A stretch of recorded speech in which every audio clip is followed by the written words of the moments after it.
Break के बाद देश की बात में एक बार फिर से आपका स्वागत है। बढ़ेंगे अगली खबर की ओर। साहिबगंज जिले के तेज तर्रार एसपी अमित सिंह ने लूटकांड का बड़ा खुलासा किया है। वहीं जिले के पुलिस अधीक्षक कार्यालय कक्ष में लूटकांड का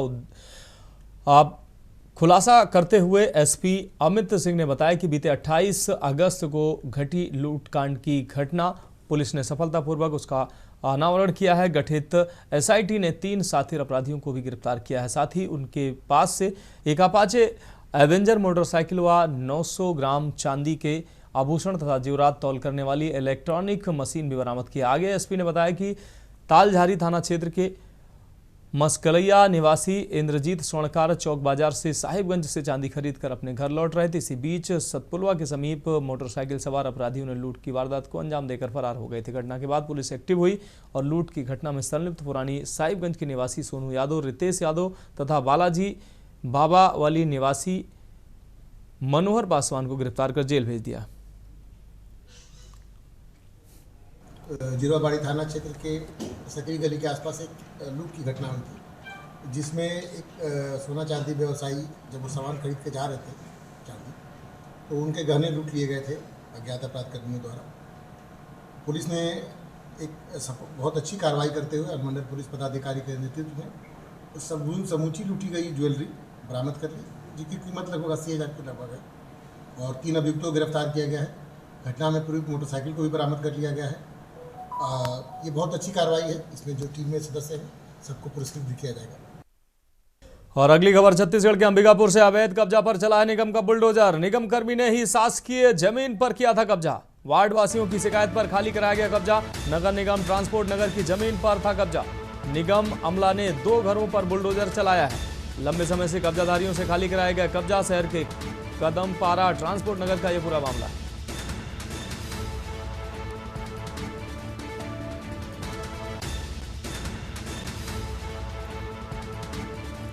नगर निगम ट्रांसपोर्ट नगर की जमीन पर था कब्जा। निगम अमला ने 2 घरों पर बुलडोजर चलाकर कब्जा मुक्त कराया। लंबे समय से कब्जाधारियों से खाली कराई जमीन। शहर के कदमपारा ट्रांसपोर्ट नगर का यह पूरा मामला है।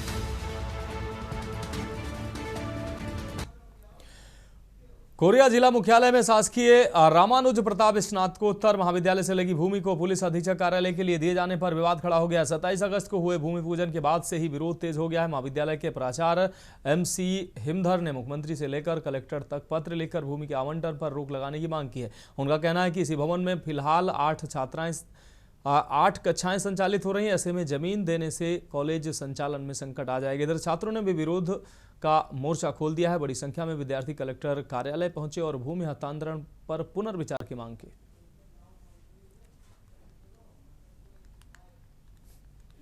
पूर्व में महाविद्यालय जब प्रारंभ हुआ था, जिसमें मॉडल स्कूल संचालित हो रहा था, वो बीटीआई हॉस्टल था।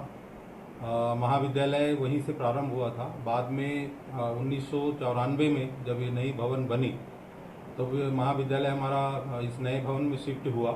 हमने महाविद्यालय के छात्र छात्राओं के साथ मिल करके कलेक्टर मैडम के नाम पे जो SDM सर हैं अनुभाग दंडाधिकारी से उनको ज्ञापन सौंपे और हमने मांग किया कि जो कॉलेज परिसर महाविद्यालय परिसर में जो SP कार्यालय का निर्माण किया जा रहा है, पुलिस अधीक्षक कार्यालय का, वो यहाँ निर्माण ना हो कि कहीं अन्य जगह, कहीं शांतिपूर्ण जगह में निर्माण हो। मैं शासकीय रामानुज प्रताप सिंह का पुराना विद्यार्थी हूँ और अभी जाति परिषद में छात्र नेता के रूप में काम कर रहा हूँ। क्या है कि यहाँ SP ऑफिस जो बन रहा है इसलिए विरोध है क्योंकि 144 धारा लग जाती है, कोई प्रशासनिक कार्यालय बनता है। और कॉलेजेस में NOP 2020 के बाद स्किल डेवलपमेंट के तहत सिंगिंग, डांसिंग, ऐसे बहुत सारे कार्यक्रम हैं, नुक्कड़ हैं, जिसमें साउंड कोलाहल की आवश्यकता पड़ती है। वैसी कार्यक्रम संचालित हो रही महाविद्यालय में। कबीरधाम जिले के कलेक्टर गोपाल वर्मा ने प्रेस वार्ता कर बताया कि विशेष राजस्व समाधान शिविरों से आम नागरिकों को बड़ी राहत मिली है। 24 राजस्व निरीक्षक सर्किलों में कुल 2558 आवेदनों मिले। आवेदनों में से 2273 का गांव स्तर पर ही निराकरण कर दिया गया। वहीं कलेक्टर गोपाल वर्मा ने राजस्व अधिकारियों की समीक्षा बैठक लेकर शेष 312 विवादित प्रकरणों को भी समयबद्ध तरीके से निपटाने के निर्देश दिए। उन्होंने स्पष्ट किया कि अब लंबित मामलों पर हर बैठक में विशेष समीक्षा होगी। बनसोड़ा जिले में RI सर्किल लेवल पर हमने 23 जुलाई से स्टार्ट किया था, जो कल 29 अगस्त तक चला है। ये टोटल 24 जगहों पर हमने जो है शिविर लगाया था। कुल हमको 2585 आवेदन प्राप्त हुए थे। टोटल अब तक हमने 2273 जो है आवेदन का निराकरण कर लिया है। 312 ये आवेदन अभी लंबित है।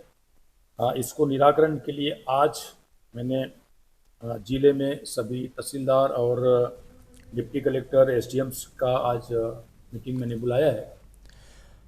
अगली खबर रायपुर से, जहां 10 दिवसीय जापान और दक्षिण कोरिया के दौरे से सीएम विष्णुदेव साय राजधानी रायपुर लौटे हैं। राजधानी रायपुर में बीजेपी कार्यकर्ताओं और नेताओं ने भव्य स्वागत किया है। एयरपोर्ट के मंच पर सीएम साय के पहुंचते ही कार्यकर्ताओं ने गाजे बाजी के साथ और माला से उनका स्वागत किया है। सीएम के स्वागत के लिए उमड़े लोग। इस मौके पर सीएम साय ने अपने दौरे के विषय में जानकारी देते हुए बताया कि मुझे जापान की संस्कृति को बहुत करीब से देखने का मौका मिला और मैंने जाना कि कैसे हम अपनी संस्कृति को उद्योग और पर्यटन से जोड़कर राज्य को आगे बढ़ा सकते हैं। हमने 3 जगहों टोक्यो, ओसाका और सियोल में इन्वेस्टर कनेक्ट का आयोजन किया था, जहां मुझे एशियाई महाद्वीप के कुछ सबसे बड़े उद्योगपतियों से मिलने का अवसर मिला। के पेविलियन में रोज आते थे। ये हम लोगों के लिए, छत्तीसगढ़ के लिए बड़ा सौभाग्य का विषय है और इसी तरह से जापान की संस्कृति को भी बहुत करीब से देखने का हम लोगों को अवसर मिला है और ये सीख मिली है कि कैसे हम लोग अपनी संस्कृति को भी उद्योग और पर्यटन से जोड़ के प्रदेश को आगे बढ़ा सकते हैं। और हम लोगों ने टोक्यो, ओसाका और सियोल, ये तीनों जगह इन्वेस्टर कनेक्ट का आयोजन हुआ था, जिसमें एशिया महाद्वीप के बहुत से बड़े बड़े उद्योगपतियों से मुलाकात करने का अवसर मिला। अगली खबर दंतेवाड़ा से है, जहां प्रदेश कांग्रेस अध्यक्ष दीपक बैज ने दंतेवाड़ा जिले के बाढ़ प्रभावित क्षेत्रों का दौरा किया। उन्होंने बांगापाल, तुमनार, सुरभि कॉलोनी और चूड़ी टीकड़ा गांव में बाढ़ से प्रभावित परिवारों से मुलाकात की और उनकी समस्याएं सुनी। दीपक बैज ने इस दौरान कहा कि दंतेवाड़ा जैसे आदिवासी क्षेत्रों में बाढ़ ने जनजीवन और बुनियादी ढांचे को गंभीर रूप से प्रभावित किया। उन्हें प्रभावित परिवारों को आश्वासन दिया कि कांग्रेस पार्टी हर संकट में उनके साथ खड़ी है। कि हम लोग बाढ़ प्रभावित क्षेत्र का लगातार दौरे कर रहे हैं। कल बस्तर के लोहनीगुड़ा क्षेत्र में वहाँ के प्रभावितों से मिले और आज दंतेवाड़ा जिले में आए हैं, जहाँ हम लोग तुमनार, बांगापाल और आज आपके दंतेवाड़ा जिले के हम लोग सुरभि कॉलोनी में हैं। वास्तव में भयानक और चिंताजनक जो बाढ़ का स्थिति रहा और कहीं न कहीं वास्तव में कि जनहानि बहुत कम हुई, लेकिन पशुहानि, उसके बाद पूरे हजारों सैकड़ों घर हम लोग देखे। अभी बांगापाल में लगभग।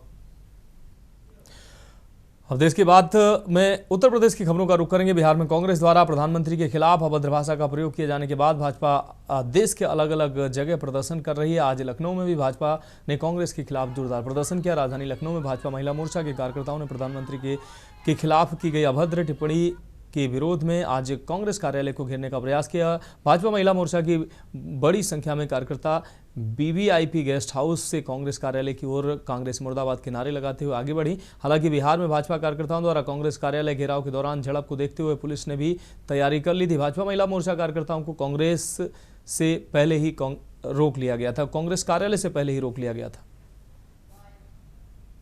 बिहार में चुनाव की बयार है, लेकिन कहीं न कहीं बयान भी बड़े अजीबोगरीब आ रहे हैं। हाल ही में प्रधानमंत्री देश के हैं, उनके खिलाफ अभद्र टिप्पणी बिहार में की गई। उसके बाद भारतीय जनता पार्टी के तमाम जो वर्कर्स थे उनका गुस्सा फूटने लगा। पटना में विरोध प्रदर्शन हुआ, पश्चिम बंगाल में हुआ, दिल्ली में हुआ, तो उत्तर प्रदेश पीछे कैसे रहता। तमाम भाजपा के कार्यकर्ता महिला मोर्चा की वो हमारे साथ मौजूद हैं। अभी हाल ही में प्रदर्शन किया है। मैम प्रदर्शन कर रही हैं, क्या रहा? हम लोग यहाँ पर महिला मोर्चा, आज राहुल गांधी ने जो मोदी जी की माँ के लिए ऐसे अपशब्द बोले हैं, उसके लिए हम लोग धरना प्रदर्शन कर रहे हैं कि ऐसी माँ, मतलब जो माँ इतने अच्छे से बच्चों को पाला पोसा है, बिल्कुल ही कभी उनको दुख नहीं होने दिया। और आप ऐसी माँ के लिए, जो कि इस समय जीवित भी नहीं है, ऐसी माँ का प्रयोग, माँ के लिए गाली का प्रयोग कर रहे हैं, वो अशोभनीय, निंदनीय है।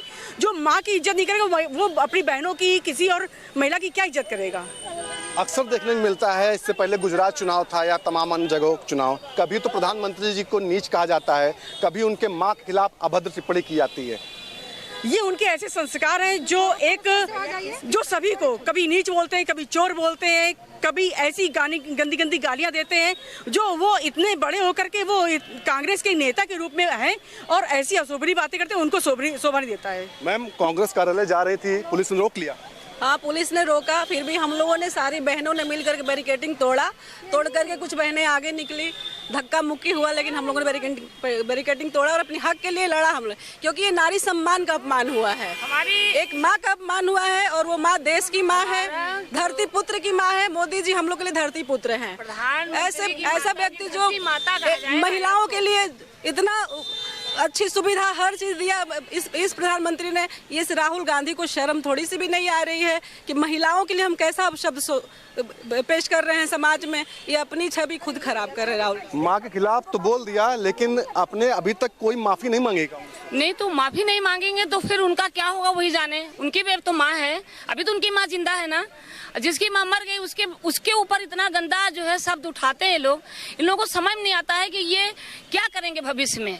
इनकी जो सरकार है पहले भी थी, अभी कभी भी कोई नहीं जानता किसका क्या होता है, मगर ये नहीं, इतनी गंदी भाषा प्रयोग करना, भारत माता की जय बोलने के बजाय वो मरी हुई माँ को जो है ऐसे शब्द बोला जा रहा है, तो ये गलत है कहीं ना कहीं।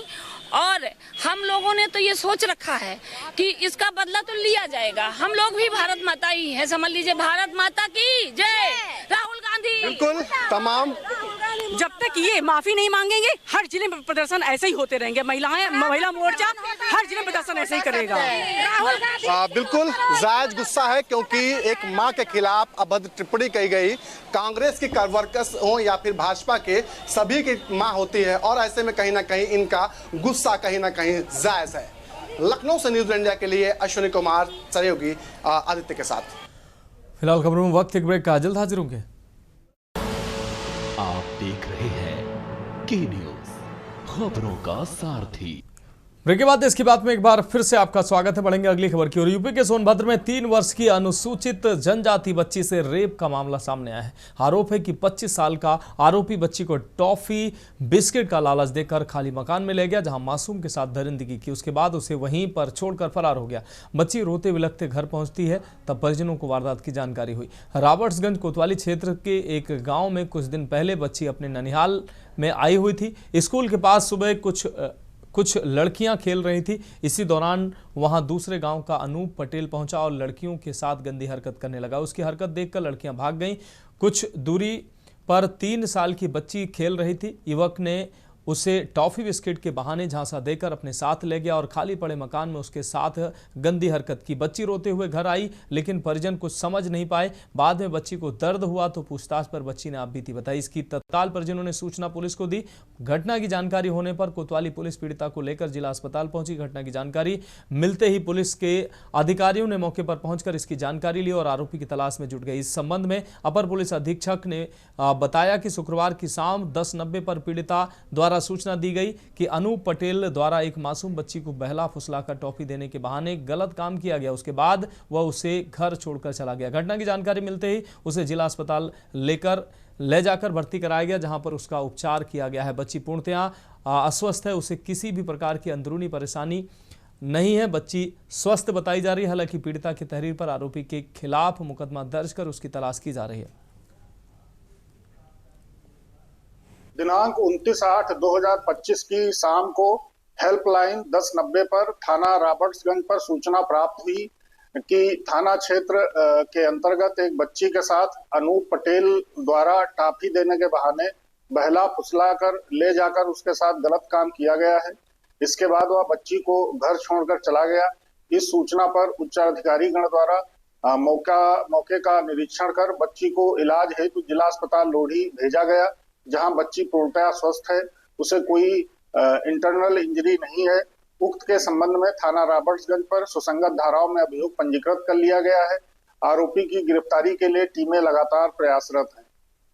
में फिर एक घटना सामने आया है जहां पर मानवता को शर्मसार करती हुई घटना यह देखने को मिल रही है। आपको बता दें कि यह पूरा मामला जनपद सोनभद्र के रॉबर्टसगंज कोतवाली क्षेत्र का बताया जा रहा है, जहां पर अपने ननिहाल में आई हुई 3 वर्षीय बच्ची के साथ दुष्कर्म करने का मामला प्रकाश में आया है, जहां पर 25 वर्षीय युवक द्वारा बच्ची को टॉफ़ी और चॉकलेट खिलाने के बहाने ले जाया गया और उसके बाद 3 वर्षीय बच्ची के साथ दुष्कर्म की घटना को अंजाम दिया गया। फिलहाल इस मामले में पुलिस जांच में जुटी हुई है। आलोकपति तिवारी, के न्यूज़, सोनभद्र। बढ़ेंगे अगली खबर की ओर। सोनभद्र में किसान द्वारा अपने खेत में फसल की सुरक्षा की दृष्टिगत तार से घेराबंदी कर उसमें करंट दौड़ा दिया गया, जिससे एक महिला की चपेट में आने से मौत हो गई। जनपद सोनभद्र के रावटगंज कोतवाली क्षेत्र के सुकृत गांव में विद्युत करंट की चपेट में आने से एक 36 वर्षीय महिला की मौत हो गई। प्राप्त जानकारी के अनुसार महिला का नाम मंजू प्रजापति, पत्नी किशोरी बताया जा रहा है। जनपद सोनभद्र के रावटगंज कोतवाली क्षेत्र के सुकृत गांव में विद्युत करंट की चपेट में आने से महिला की मौत के मामले में महिला के भतीजे वीरेंद्र प्रजापति ने बताया कि पूरी घटना की जानकारी भतीजे ने दी। खेत था, खेत के चारों तरफ कटेला तार घेरा हुआ था और उसमें वो चादर डालने गई थी और उसमें करंट प्लेस था। बस वो गई, पकड़ लिया लाइन, उसी से मौत हो गई। तो आप लोग बचाव नहीं किए? कुछ छोड़ा गया, 2 बच्चे गए थे मारने, उनको भी झटका मार दिया, बहुत दूर दूर फेंका गए थे।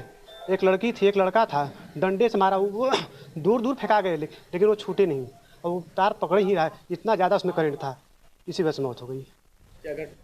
बढ़ेंगे अगली खबर की ओर। रॉबर्ट्सगंज पुलिस ने छापेमारी कर 6 चोरी की मोटरसाइकिल के साथ 3 आरोपियों को गिरफ्तार कर लिया, जबकि 2 आरोपी अंधेरे का फायदा उठाकर फरार हो गए। पुलिस ने गिरफ्तार आरोपियों को जेल भेज दिया है। दरअसल पुलिस को मुखबिर से सूचना मिली थी कि चुर्क मोड़ के पास टीन शेड में चोरी की गई बाइक छिपाई गई है और आरोपी ने पिकअप से बिहार ले जाकर औने पौने दामों पर बेचने की फिराक में। सूचना पर रॉबर्ट्सगंज पुलिस टीम ने दबिश दी और मौके से 3 युवकों को चोरी की 6 बाइक के साथ दबोच लिया। हालांकि 2 आरोपी अंधेरे का फायदा उठाकर भागने में सफल रहे।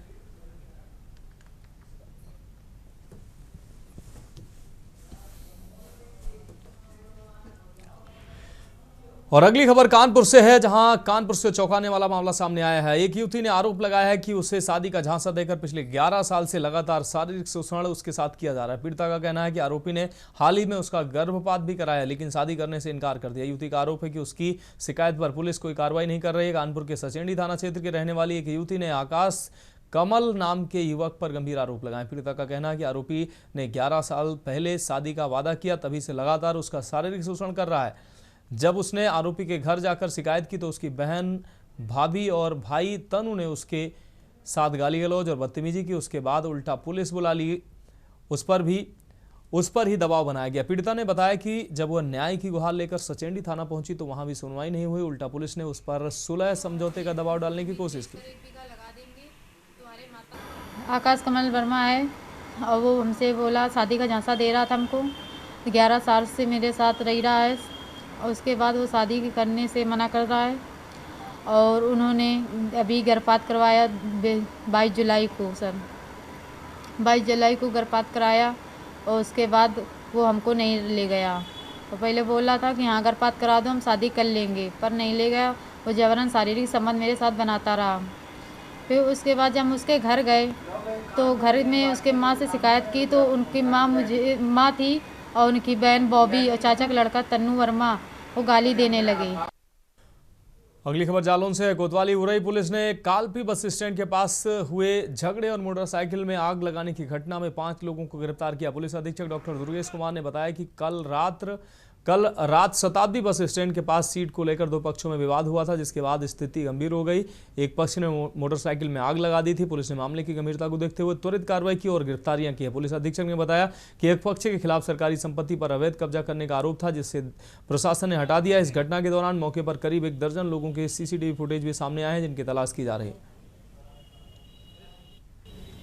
कल जो घटना हुई थी मारपीट की, जिसमें 2 मोटरसाइकिलें भी जलाने की घटना सम्मिलित है, आज उसके परिप्रेक्ष्य में जो अभियुक्त थे उनको सीसीटीवी फुटेज और अन्य सूचना के माध्यम से चिन्हित किया गया था। 5 आरोपियों को गिरफ्तार किया गया है। उसमें से 2 आरोपियों द्वारा अवैध रूप से सरकारी भूमि पर कब्जा किया गया था, उस अतिक्रमण को मुक्त कराया गया है।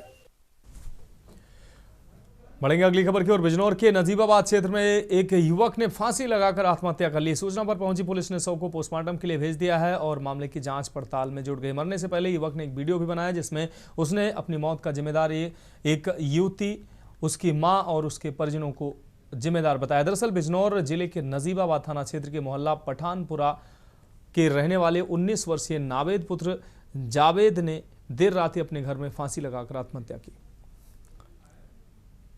मेरी माँ को इसकी माँ ने जलील करा, गालियाँ दी। मेरी माँ बेचारी सिद्धी और शरीफ चक्कर में, वो अपनी इज्जत बचाने के चक्कर में इन लोगों का आगे वो पिसती चली गई। वो अब भी पिस रही है। मैं अपनी माँ को रोता हुआ और नहीं देख सकता। मैं अपनी बहनों को। बढ़ेंगे अगली खबर की ओर। कानपुर में नेत्र चिकित्सा के क्षेत्र की सबसे बड़ी एकेडमिक कार्यशाला का आयोजन हो रहा है। इस 2 दिवसीय कार्यशाला में देश भर से अंतर्राष्ट्रीय ख्याति प्राप्त नेत्र विशेषज्ञ शामिल होंगे, जहां नेत्र रोगों के इलाज और नई तकनीकों पर मंथन होगा। कानपुर में चिकित्सा जगत से जुड़ा एक बड़ा आयोजन होने जा रहा है। कानपुर में 2 दिवसीय एकेडमिक कार्यशाला का आयोजन 30 और 31 अगस्त को रॉयल क्लिफ होटल में किया जाएगा। इस कार्यशाला में देश भर से आए अंतर्राष्ट्रीय ख्याति प्राप्त नेत्र विशेषज्ञ शिरकत करेंगे। कार्यशाला का उद्देश्य है नेत्र रोगों के क्षेत्र में नई तकनीकों और उपचार पद्धति को साझा करना, ताकि मरीजों को बेहतर और सटीक इलाज मिल सके। पहले दिन का सत्र दोपहर 1 बजे और दूसरे दिन का सत्र दोपहर 11:30 बजे से शुरू होगा। इस मौके पर कई रिसर्च पेपर्स और क्लिनिकल केस स्टडी भी प्रस्तुत किए जाएंगे। कानपुर आपको बता दें कानपुर पे जो आज एनुअल कॉन्फ्रेंस हुई है, ऑप्थेल्मिक सोसाइटी, कानपुर के ऑप्थेल्मिक सोसाइटी का मानना है कि इस तरह की कार्यशालाएं न सिर्फ डॉक्टरों के अनुभव को समृद्ध करती हैं, बल्कि आने वाले समय में मरीजों को भी लाभ पहुंचाएंगी। कॉन्फ्रेंस में से कानपुर के और परिसर के जो ऑप्थेल्मोलॉजिस्ट हैं उनके साथ जो प्रोग्राम हो रहा है, ये एनुअल कॉन्फ्रेंस है हमारी सोसाइटी की, और इस प्रोग्राम में हम लोग आई से रिलेटेड कई विषयों पे चर्चा कर रहे हैं। चाहे वो सबल बाई हो, चाहे वो चश्मा उतारने की टेक्निक हो, चाहे वो सबल बाई हो, और चाहे वो पर्दे की बीमारी हो। तो इससे संबंधित हमारे पास नेशनल इंटरनेशनल फैकल्टी आई हुई है और सब अपने फील्ड में एक्सपर्ट्स हैं, और इस पे हम लोग विस्तार से चर्चा कर रहे हैं। राष्ट्रीय अधिवेशन होता है कानपुर ऑप्थेल्मिक सोसाइटी का, उसी के तत्वाधान में ये कार्यक्रम ऑर्गेनाइज किया जा रहा है, जिसमें राष्ट्रीय और अंतर्राष्ट्रीय ख्याति प्राप्त नेत्र चिकित्सक यहाँ पर आए हैं और वो अपनी एक्सपर्ट जानकारी सभी से साझा कर रहे हैं, जिससे कि जो बेस्ट पॉसिबल ट्रीटमेंट है वो हमारे पेशेंट्स को दिया जा सके और उनको उसका लाभ मिल सके। अगली खबर हापुड़ से है, जहां मानवीर हत्याकांड के मामले में पुलिस ने बड़ा खुलासा किया है। आपको बता दें, मृतक मानवीर के बेटे ने ही अपने पिता की हत्या की साजिश रची थी। बेटे ने 12 लाख रुपए में पिता की हत्या की सुपारी दी थी। हत्या को अंजाम देने के लिए 2 आरोपियों ने शौच के दौरान मानवीर पर चाकू और ईंटों से हमला किया, जिससे उसकी मौत हो गई। हत्या के बाद दोनों आरोपी खेत से भाग गए थे, लेकिन खेत से भागते हुए उनकी तस्वीर सीसीटीवी कैमरे में कैद हो गई। पुलिस ने सीसीटीवी फुटेज के आधार पर आरोपियों को पकड़ने में सफलता हासिल की। पुलिस ने मृतक के बेटे, दोनों सुपारी किलर और एक अन्य व्यक्ति को गिरफ्तार किया। जानकारी के अनुसार मानवीर का आरोपियों से विवाद था और वह मृतक को जमीन के नाम पर धमकी दे रहा था। हापुड़ देहात थाना पुलिस ने मामले की जांच जारी रखते हुए आरोपियों को गिरफ्तार कर लिया है। पुलिस ने हत्या के मामले में और भी सुराग जुटाने की कोशिश शुरू कर दी है।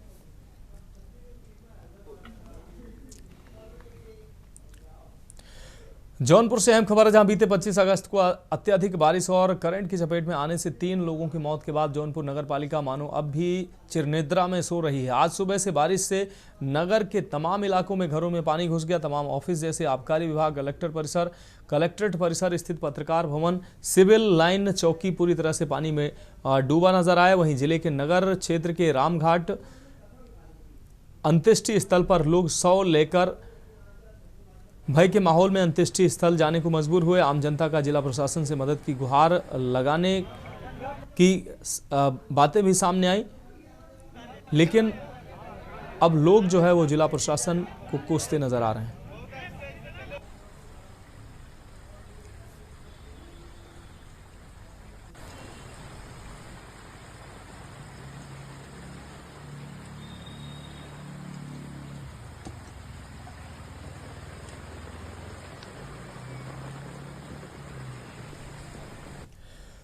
बढ़ेंगे अगली खबर की ओर। चंदोसी कोतवाली क्षेत्र में एक दिल दहला देने वाली वारदात का खुलासा हुआ है। आपको बता दें, ग्राम कैथल निवासी 14 वर्षीय सुमित की हत्या के मामले में पुलिस ने नाबालिग समेत 2 आरोपियों को गिरफ्तार किया। पुलिस के अनुसार 25 अगस्त की शाम सुमित अपने घर से घूमने निकला था, लेकिन देर रात तक वापस नहीं लौटा। 26 अगस्त की सुबह जंगल से उसका शव बरामद होने पर सनसनी फैल गई। पुलिस जांच में सामने आया कि सुमित का अपने मित्र सनोज से विवाद चल रहा था। सुमित सनोज की बहन से प्रेम करता था और उसी से शादी करना चाहता था। इसी रंजिश में सनोज ने अपने साथी गोविंद पुत्र गिरिराज और एक नाबालिग के साथ मिलकर सुमित को जंगल बुलाया और उसकी बेरहमी से गला रेत कर हत्या कर दी। वारदात के बाद 100 और हथियार जंगल में फेंक दिया है। एसपी संभल के निर्देशन में गठित पुलिस टीम ने त्वरित कार्रवाई करते हुए अभियुक्त गोविंद और एक नाबालिग को गिरफ्तार कर लिया।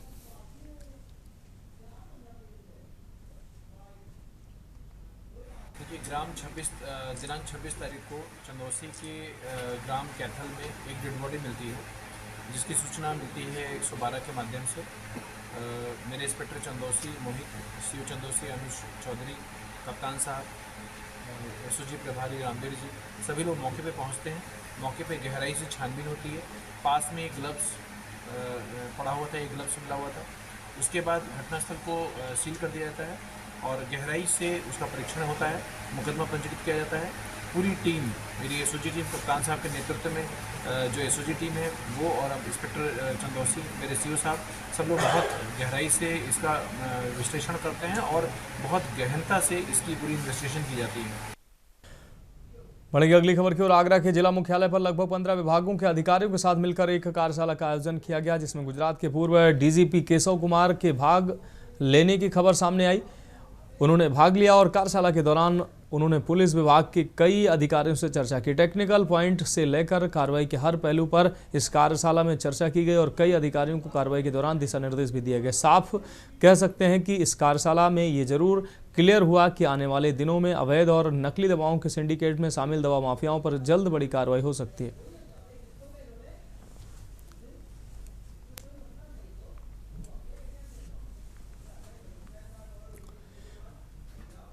हरदोई में सड़क पर पति ने पत्नी को सरेआम पीटा। बाल पकड़कर पीटने का वीडियो सोशल मीडिया पर वायरल हो रहा है। काफी देर तक पत्नी को पति सड़क पर पीटता रहा। सड़क पर मौजूद लोगों ने महिला के पति को जमकर पीटा। मामूली बात को लेकर पति पत्नी में विवाद हुआ। घर से शुरू हुआ विवाद। महिला थाने जा रहे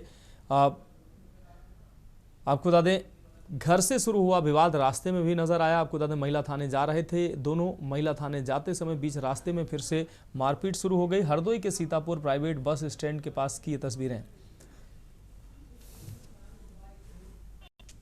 आज दिनांक 30 अगस्त 2025 को दोपहर लगभग 2 बजे थाना कोतवाली शहर पर सूचना प्राप्त हुई कि थाना क्षेत्र के नुमाइश चौराहे पर एक व्यक्ति मोबिन द्वारा अपनी पत्नी मंत्रिता के साथ मारपीट की जा रही है। इस सूचना पर स्थानीय पुलिस द्वारा तत्काल मौके पर पहुंचाया गया। जांच की गई तो दोनों के मध्य घरेलू विवाद को लेकर वाद विवाद एवं मारपीट की घटना हुई है। पुलिस द्वारा पति को हिरासत में ले लिया गया है। अन्य आवश्यक वैधानिक कार्रवाई प्रस्तुत है। हमारे पति हैं, घर पर ऐसे हंसी मजाक चल रहा था। वहाँ से हमारी देवरानी घर पे उनके सामने मारा बहुत। हमने कहा हम घर जा रहे हैं, इन्होंने कहा बच्चे लेके जाओ। हमने बच्चे नहीं ले जाएंगे। हम नीचे उतर आए। नीचे इन्होंने बेल्ट निकाली, बाल पकड़े, बेल्टों से मारते, पूरा पैर सूजा, सब मारते हुए रोड पर लेके आए। रोड से यहाँ नुमाइश चौराहे पर ठेके पर घुस गए दारू पीने के लिए। पहले दारू पी के ले चलेंगे महिला थाने। हमने कहा दारू नहीं पीने देंगे। वहाँ ठेके पे भी मना कर दिया, दारू नहीं पीने देंगे। फिर एक सर ने देखा, वहाँ से लेके आए यहाँ पर। अमरोहा पुलिस ने एटीएम से धोखाधड़ी करने वाले गिरोह का पर्दाफाश किया है। गजरौला पुलिस ने नोएडा के 2 युवकों को गिरफ्तार किया। पकड़े गए आरोपियों की पहचान फैजान हुसैन और राहुल के रूप में की गई है। दोनों चोटपुर कॉलोनी गौसिया मस्जिद थाना सेक्टर 63 नोएडा के रहने वाले हैं। गिरोह का एक सदस्य सैफ अभी फरार है। शनिवार को मामले का गजरौला थाने में खुलासा करते हुए एसपी अमित कुमार आनंद ने बताया कि आरोपी एटीएम मशीन में फेविक्विक लगाकर ग्राहकों के कार्ड फंसा देते थे और चुपके से ग्राहक का पिन नंबर ले लेते थे। साथ ही एटीएम में एक फर्जी हेल्पलाइन नंबर चिपका देते थे।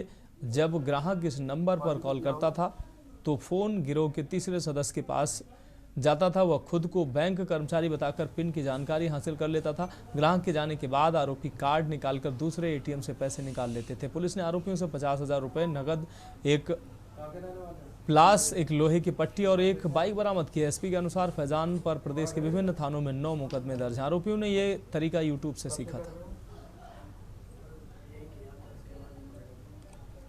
आइडिया कहाँ से आया? यूट्यूब से। कौन से चैनल पे? सर्च करके देखिए। 7 अगस्त 2025 को थाना गजराला क्षेत्रांतर्गत एक व्यक्ति राजेंद्र ने शिकायत करी थी कि वो एक्सिस बैंक एटीएम से पैसे निकालने गया था, वहाँ उसका एटीएम फंस गया था। इसके बाद उसने हेल्पलाइन नंबर पे भी कॉल किया था। उसके बाद अनधिकृत रूप से उसके बैंक अकाउंट से 95,000 रुपये कट गए। इसकी शिकायत उसने थाने पे करी। इसमें मुकदमा पंजीकृत किया गया और इसमें हमारी टीम गजरौला की वर्कआउट करने के लिए लगी। इसमें सराहनीय कार्य करते हुए आज 2 अभियुक्तों को गिरफ्तारी की गई है, फैजान और राहुल। ये दोनों सेक्टर 63 नोएडा के रहने वाले हैं। अमरोहा जनपद के हसनपुर में समाजवादी पार्टी के पूर्व कैबिनेट मंत्री और आपको बता दें वह मौजूदा कांठ विधायक कमाल अख्तर ने शनिवार को स्मार्ट मीटर को लेकर लोगों की आशंकाएं दूर करने का प्रयास किया है। उजारी नगर पंचायत के सभासदों व हसनपुर विधानसभा क्षेत्र से पहुंचे लोगों को संबोधित करते हुए उन्होंने कहा कि स्मार्ट मीटर को लेकर फैली भ्रांतियों में कोई सच्चाई नहीं है। सपा विधायक कमाल अख्तर ने स्पष्ट किया कि स्मार्ट मीटर तेज नहीं चलता और न ही इससे बिल ज्यादा आएगा। उन्होंने लोगों से अपील की कि वह बिना किसी डर के स्मार्ट मीटर लगवाएं। इस दौरान उनके अनुरोध पर मौजूद बिजली विभाग के अधिकारी भी लोगों से संवाद कर पुराने मीटर और नए स्मार्ट मीटर के बीच अंतर की जानकारी देंगे।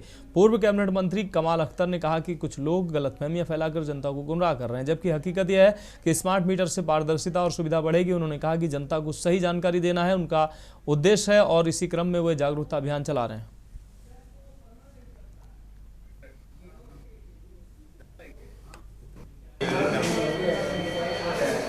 उत्तर प्रदेश सरकार द्वारा घरेलू, कॉमर्शियल और सभी स्थानों पर विद्युत मीटर का लगाए जा रहे हैं स्मार्ट मीटर।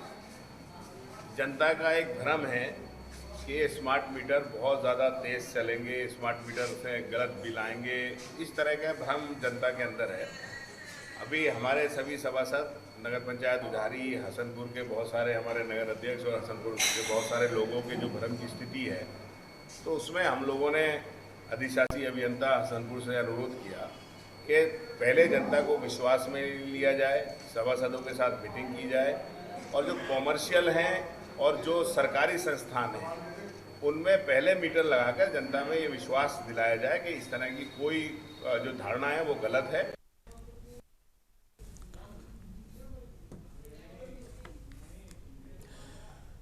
बढ़ेंगे अगली खबर की ओर। 2 अज्ञात महिलाओं ने शारदा नदी में छलांग लगाकर खुदकुशी कर ली। ग्रामीणों के अनुसार एक महिला अधेड़ उम्र की थी और दूसरी नवयुवती थी। एक युवती पैंट पहने थी जबकि दूसरी महिला हरी साड़ी पहने हुए थी। युवतियों के छलांग लगाने के कारणों का पता नहीं चल सका है। मौके पर तंबौर पुलिस मौजूद बताई गई और घटना की जाँच कर रही है। गोताखोरों की मदद से खोजबीन की जा रही है। थाना तंबौर क्षेत्र के ग्राम लखनीपुर गाँव का यह पूरा मामला है।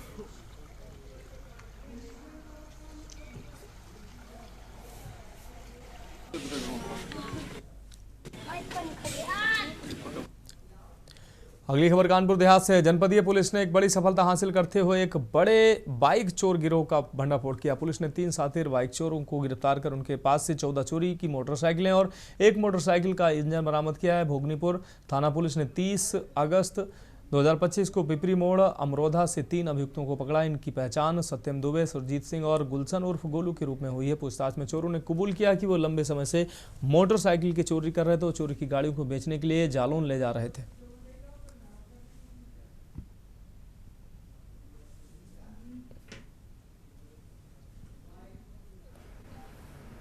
जनपदी है, इसमें जो है आपके कानपुर नगर, कानपुर देहात, औरैया, जालौन, इटावा की भी मोटरसाइकिलें हैं और भी अभी पता कराया जा रहा है कि कहां कहां से लोगों ने चोरियां की, क्योंकि अभी ये विवेचना का बिंदु है, आगे तथ्य सामने आए।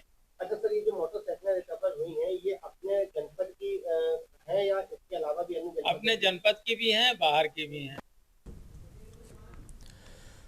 बरेली के अलीगंज थाना क्षेत्र के तिगई दत्त नगर गांव में जहरीली शराब पीने से 2 लोगों की मौत हो गई है, जबकि तीसरे की हालत गंभीर बनी हुई है। घटना से गांव में हड़कंप मच गया। सूचना पर पहुंची पुलिस मामले की जांच पड़ताल कर रही है। परिजनों के अनुसार भगवान दास हरियाणा के फरीदाबाद में नौकरी करते थे और बृहस्पतिवार रात गाँव लौटते समय हरियाणा से शराब लेकर आए थे। शुक्रवार सुबह उन्होंने गाँव के ही विजयपाल के नलकूप पर अपने साथी रामवीर और सूरजपाल के साथ शराब पी। शाम होते होते तीनों की तबीयत अचानक बिगड़ गई। आनंद फानन में परिजन उन्हें बरेली के निजी अस्पताल लेकर गए। इलाज के दौरान रामवीर की मौत हो गई है, जबकि आज सुबह सूरजपाल ने भी दम तोड़ दिया। भगवान दास की हालत नाजुक बनी हुई है और उसका उपचार चल रहा है। सूचना पर पुलिस गांव पहुंची और ग्रामीणों से पूछताछ की। शवों को पोस्टमार्टम के लिए भेज दिया है। वहीं पुलिस पूरे मामले की जांच कर रही है। जिसमें शराब पीते पीते 2 बंदे खत्म हो गया। शाम 8 बजे से लेकर शाम 6 बजे तक। कितने लोग बैठ के पी रहे थे? कौन सी शराब? 3 बंदे पी रहे थे बैठे कर। अच्छा। वहाँ एक सूरजपाल, रामवीर और भगवान दास। फिर क्या हुआ? फिर उसके बाद में शाम 6 बजे तो खत्म हो गया ये रामवीर और रात में खत्म है सूरजपाल। अच्छा। एक गंभीर है। कौन सी शराब थी? देसी थी क्या थी? पता नहीं, कोई कच्ची थी या कैसी थी या पेप्सी थी, हमें नहीं पता। 29/8/2025 को थाना अलीगंज अंतर्गत ग्राम तिगाई दत्तपुर के प्रधान द्वारा रात्रि लगभग 9 बजे थाने पर सूचना दी गई कि उनके गांव के 3 व्यक्ति भगवान दास, रामवीर एवं सूरजपाल, ये तीनों व्यक्ति मिलकर सुबह 8 बजे गांव की एक टूअल पर शराब पी रहे थे। शराब पीने के लगभग 4 से 5 घंटे बाद इनकी हालत बिगड़ी तो इनको नज़दीक के अस्पताल में एडमिट कराया गया, जहां रामवीर की लगभग शाम 6 बजे डेथ हो गई। दोनों व्यक्ति सूरजपाल और भगवान दास उपचाराधीन है। तत्काल पुलिस मौके पर पहुंची, फोरेंसिक की टीम भी मौके पर पहुंची। बढ़ेंगे अगली खबर की ओर। कानपुर देहात में निर्माणाधीन टैंक की शटरिंग खोलने के दौरान बड़ा हादसा हो गया। मकान में बने शौचालय टैंक की शटरिंग खोलने के दौरान यह हादसा हुआ। टैंक में 4 मजदूर थे, जिसमें 3 मजदूरों की मौत हो गई, जबकि एक मजदूर घायल हो गया, जिसकी जान बच गई है। दम घुटने से मौके पर ही तीनों मजदूरों ने दम तोड़ दिया था। सूचना मिलते ही मौके पर पहुंची रेस्क्यू टीम ने मजदूरों को बाहर निकाला, जिससे एक मजदूर को समय रहते ऑक्सीजन मिलने से उसकी जान बच गई। जिला अस्पताल पहुंचे परिजनों का रो रो कर बुरा हाल है। हादसे के बाद परिजनों में कोहराम मच गया। कोतवाली अकबरपुर के कस्बा की घटना है। वो ये है कि कोई व्यक्ति अपना निजी घर बना रहा था, उस निजी घर के साथ एक निजी सेप्टिक टैंक बना रहे थे, पर्सनल सेप्टिक टैंक बना रहे थे। और सेप्टिक टैंक की सफाई के अंदर जो है 4 लोग थे। Israr son of Rafiq, Mobin son of Rafiq और सर्वेश सन ऑफ रफ़ीक और अमन सन ऑफ सोहेल। ये लोग निवासी हैं बेरी अकबरपुर के। तो ये लोग सेप्टिक टैंक के अंदर घुसे और कॉलेज में भेजा गया और CMO साहब से जो बात के अंदर शायद कुछ लोगों की डेथ हो गई। इन्फॉर्मेशन आपको बता दें। कानपुर देहात में चरम निर्यात परिषद की बैठक हुई है, जहां राष्ट्रीय अध्यक्ष चरम निर्यात परिषद भारत के राजेंद्र कुमार जालान ने कहा कि बिल्कुल भी अचंभित नहीं हूं। भारत की अर्थव्यवस्था 7.8% की स्पीड से बढ़ी है। 15 अगस्त को प्रधानमंत्री ने लाल किले से कहा था कि GST को रिफॉर्म करने हैं। GST का रेट एक 5% और दूसरा 18% का रेट रहेगा। ये भी हो सकता है। अक्टूबर तक अर्थव्यवस्था की रफ्तार को 9% बढ़ावा मिला है। हम लोगों की कैपिटल में सुधार हुआ है और ये सुधार की प्रक्रिया पिछले 10 से 11 सालों से बढ़ी है। एक तरीके से इस उद्योग को या हर एक उद्योग को जिस पे भी लगा है उसको एक रोकने की साजिश है, मैं तो यही कहूँगा। लेकिन हम लोगों को इस 50% की उम्मीद तो नहीं थी, लेकिन उसके बावजूद भी हमारा क्योंकि घरेलू बाजार इतना सशक्त है और अमेरिका के अलावा हम लोगों ने एक स्टडी कराई है, कुछ 92 देश और हैं जहाँ पे कि हम अपने माल को बेच सकते हैं। तो हम अपने जो चरम निर्यात परिषद है उनके मेंबर के साथ मिल कर के और सभी जितने भी भारत सरकार के लोग हैं, भारत सरकार के अफसर्स हैं, भारत सरकार है, उन सब के साथ मिल करके। फिलहाल देश की बात में अभी के लिए मेरे साथ इतना ही। मुझे दीजिए इजाजत और आप देखते रहिए के न्यूज़ इंडिया। आप देख रहे हैं के न्यूज़, खबरों का सारथी।